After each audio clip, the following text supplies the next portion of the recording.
Wrapper থেকে হলিউডের জনপ্রিয় তারকা বনে যাওয়া অভিনেতা উইল স্মিথ 2 বছর আগে অস্কার মঞ্চে চর কাণ্ড নিয়ে ফের আলোচনায় আসেন তিনি। তবে এবার শিরোনাম হলেন নিজের নতুন সিনেমার জন্য। বিখ্যাত মার্কিন নির্মাতা মাইকেল বের সাথে প্রায় 30 বছর পর সিনেমা করতে চলেছেন স্মিথ। ব্যাড বয়েজের পর এবার action cinema fast and loose নিয়ে আসছে এই জুটি। কিশোর বয়স থেকেই গান ও অভিনয় ছিল স্মিথের প্রখর দক্ষতা। ফলে মাত্র 20 বছর বয়সী হয়েছেন মিলেনিয়ার। মিউজিক ভিডিও দিয়ে ক্যারিয়ার শুরু, মডেলিং ও সিরিজে অভিনয় করে ধীরে ধীরে জনপ্রিয় হয়ে ওঠেন। এরপর সিনেমার মাধ্যমে পান বিশ্বব্যাপী জনপ্রিয়তা।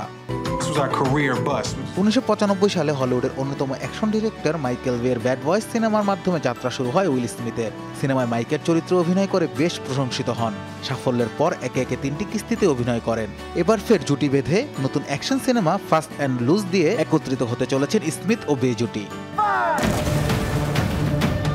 হলিউডের অ্যাকশনে বিগ বাজারের সিনেমা করতে পারদর্শী মাইকেল বে ব্যাড বয়েজ ও ট্রান্সফরমার্স ফ্রাঞ্চাইজি সহ পার্ল হারবার, আর্মাগেডন, দ্য আইল্যান্ডের মতো বড় বড় প্রজেক্ট নির্মাণে সিদ্ধহস্ত তিনি।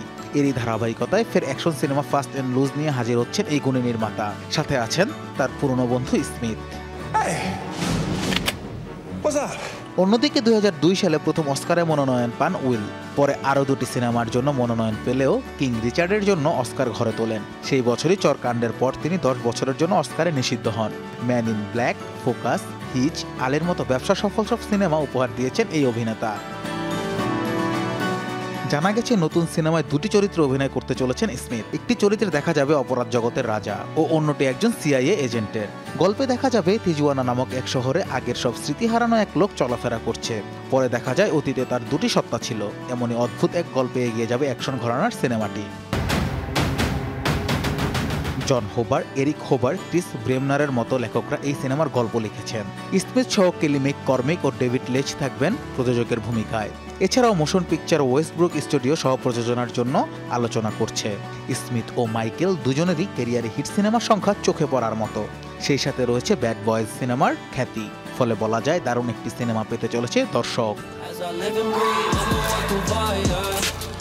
Anas Imran, showbiz tonight.